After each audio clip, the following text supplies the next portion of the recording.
my name is Day Gray, and today I'm going to be performing my lab abdominal exam.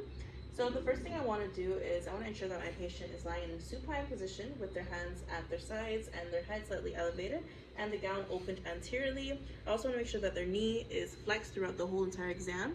The first thing that we're going to be checking for is their blood pressure. So I want their arm to be slightly elevated at the level of the heart, and we're going to make sure that the cuff is placed correctly on their arm. Indications of this is that the artery marker is above the brachial artery. We also make sure the cuff is 2.5 centimeters above the cubital fossa. And then I also want to make sure that I can put 2 fingers underneath the cuff, making sure it's snug but not too tight. Then I'm going to be palpating for the targeted systolic blood pressure. Once I've done that, I'll take my stethoscope, place it on the brachial artery, which is medial to the biceps tendon. I'll pump up to the targeted systolic blood pressure, and then slowly release the cuff at around 3 millimeters of mercury per second. And then I will report my systolic and diastolic blood pressure in even numbers, adding or subtracting 5 millimeters of mercury per second as needed. Then I'm going to be inspecting my patient. So I'm going to ask for consent first if they're allowing me to inspect their abdomen. Once they've done that, I will ask them if they can open their gown anteriorly so I can further do my inspection. I'm going to be inspecting for the surface, contours, as well as any movements that I may find. Once I've done that, I'm going to move on to auscultation. Using the stethoscope, I'm going to be using the diaphragm part first, and I'm going to be listening at the 4 quadrants, 2 at each. So 1, 2, listening in the 4 quadrants with the diaphragm side, and then I'm going to also use my diaphragm again to listen for hepatic and splenic rubs. So hepatic, also known as the liver, would be on the midclavicular line at the inferior costal margin on the right side. So I'll be listening for 3 to 5 seconds. Then the splenic rub, which will be on the axillary line on the left side on the inferior costal margin. I'll be holding that for 3 to 5 seconds as well. Once I've finished that, I'm going to be using the bell side, and I'm going to be listening in for vascular abdominal brute. So we're going to be looking at 5 listening spots. So the first one is the aorta between umbilical, and the xiphoid. So listen into that. And then I'm going to be looking at the renal arteries here. And then I'll also be looking at the iliac arteries here. Listening in on those. Once I've completed my auscultation with my diaphragm and bell, I'm going to move on to percussion. So remember, percussion is with the reflex hammer. I'm going to be striking my dip joint to perform my percussion. So the first percussion that we're going to do is the general one of the 4 quadrants. So here in each quadrant. And then I'm going to be percussing the superior and inferior borders of the liver. So first starting with resonance in the 2nd and 3rd intercostal space. And we're going to be coming down to dullness, and that's going to be around the superior border of the liver. Excuse me. And then I'm going to then be looking for abdominal Tiffany up to dullness of the liver. So I'm going to be going up until I reach dullness, and this is usually going to be around the inferior border of the liver.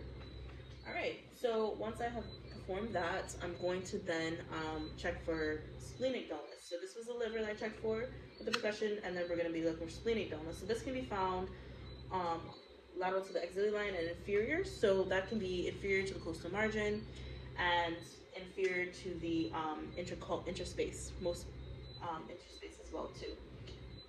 So the inferior most interspace, and it is usually more lateral to the axillary line almost. But anyways, I'm going to percuss downwards, and I'm going to be percussing on the inhalation as well too. When they inhale, they're going to hold, and I'll percuss down.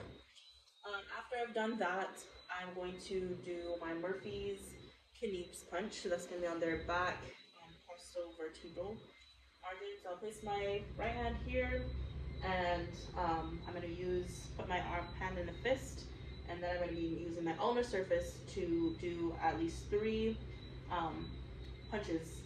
So the first one is going to be light, the second one is more intermediate, and the last one is going to be a lot more pressure applied. And I'll be explaining this to my patient as well, that they're going to be feeling different pressures, and if they feel any form of tenderness or pain, to let me know. During all these percussions, their breast should be shielded, especially if they're female, And moving on into the exam, the breast will be shielded. So for palpation, moving on next, I want to make sure that the breast is shielded throughout the exam, and if there's any discomfort, they can let me know. So the first thing I'm going to palpate is for the superficial abdominal palpation. So that's just going to be using one hand. I'm only going to go about 1 inch deep. So 1, 2, just palpating 1 inch deep. Remember, they're shielding their breast. For this as well too. And then I'm going to do the deep abdominal palpation, which is 2 hands, and that goes about 3 inches deep. So palpating the 4 quadrants, and then moving on to the liver. But before we do that, I'm going to ask them if they're feeling any tenderness or discomfort or pain once I've performed those palpations. And then moving on to the liver, I'm actually going to go behind and doing like the cupping into the inferior costal margin of the right side. So this is within the midclavicular line. And on their inhalation, they're going to hold it, and that's where I'm going to palpate in this cupping formation. And that's the liver. Moving on to the gallbladder, I'm actually going to palpate for the Murphy's sign. And it's the same almost cupping mechanism, but in front. And it's a little bit different. On their exhalation, they're going to hold, and that's where I'm going to palpate.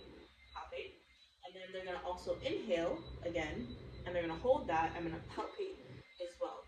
And this is going to in their inferior costal margin, both on the within the midclavicular line. After I've done that, I'm going to then palpate for the appendix. So the first thing that I'm going to palpate for is the McBurney's point. So that's going to be between the ACES and umbilical. So about 2 inches between the ACES and the umbilical. And I'm going to be palpating that area. Then I'm going to palpate the Rosing sign. So basically, this is just going to be at the lower left quadrant. And I'm going to just do 1 pulsation and lift up. That's all I'm going to do. Just in this area in the left lower quadrant, 1 pulsation and lift up. Then we're going to do the psoas sign. And that's basically where my patient, I'm going to be palpating their leg and holding it down, and my patient's going to try to have resistance to come up. And that would be the psoas sign. And then lastly, for the appendix, we're going to do the heel jar. And this is going to be at the heel of their foot. And I'm going to be applying some pressure with the ulnar surface in a fist-like and placing it, doing a good pulsation at the ulnar surface of their foot. The heel surface of their foot, sorry.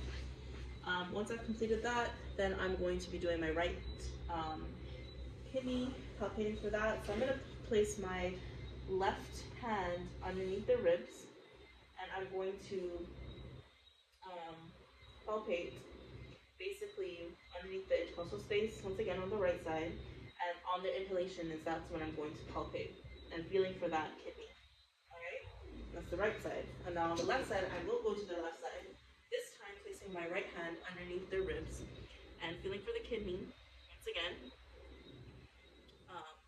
in this, on the left side, midclavicular line also. And on their inhalation, and that's when I'm going to palpate that area. Once I finish that, then not lastly, I'm going to be palpating for the spleen. This way I'm going to actually cross my left hand over under the ribs, and then on this, everything's performed on the left, I'm going to be palpating with my right hand onto the left side on the inferior marginal costal margins, and on the inhalation I will palpate in that space. That held inhalation. Remember, shielded breast at all times. If any feeling tenderness, any pain, then let me know. And lastly, we're going to do the abdominal aorta, and it's going to be on the edges of the abdominal aorta, and I'll palpate it right.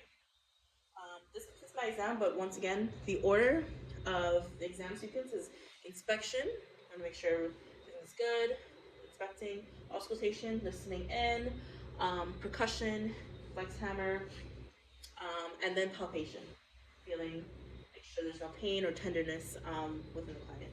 Thank you so much for listening in and watching my abdominal lab exam.